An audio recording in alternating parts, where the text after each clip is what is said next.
Kandidate për Këshillin e qytetit të Mississaugas në Kanada, Mendi Kabashi. Suksesi i çdo shqiptari është krenari për gjithë ne.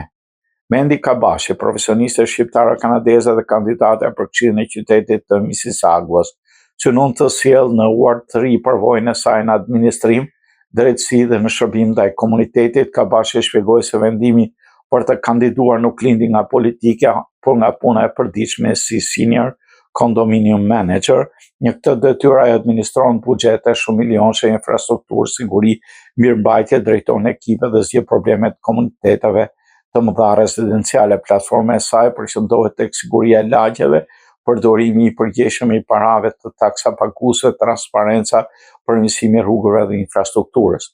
Politika lokale nuk është ideologji, është shërbim, deklaroi Kabashi, e cila kandidon si e pavarur në përputhje me sistemin e zgjedhjeve bashkiake në Ontario. Fushatën e saj e zhvillon përmes kontakteve të drejtpërdrejta me qytetarët, takimeve në komunitet dhe trokitjeve derë. Sipas saj, besimi fitohet duke dëgjuar qytetarët dhe duke ofruar zgjidhje konkrete. Kabashi është oficer tokëre në rezervë, zotëroi një master në drejtësi pas 5 vitesh formimi ushtarake drejtues në Itali. Ajo shërbeu si oficer këshilltar ligjor në Ministrinë e Mbrojtjes së Shqipërisë. Në Kanada ndërtoi nga e para karrierën profesionale dhe sot është moderatore e emisionit In Talks, vajza e aktorit të njohur Mirush Kabashi është dhe nënë e 2 fëmijëve, njërit prej të cilit ka dhënë emrin e babait. Ajo shprehet krenare për rrënjët shqiptare dhe synon që kandidimi i saj të frymëzojë gratë e reja të marrin role udhëheqëse.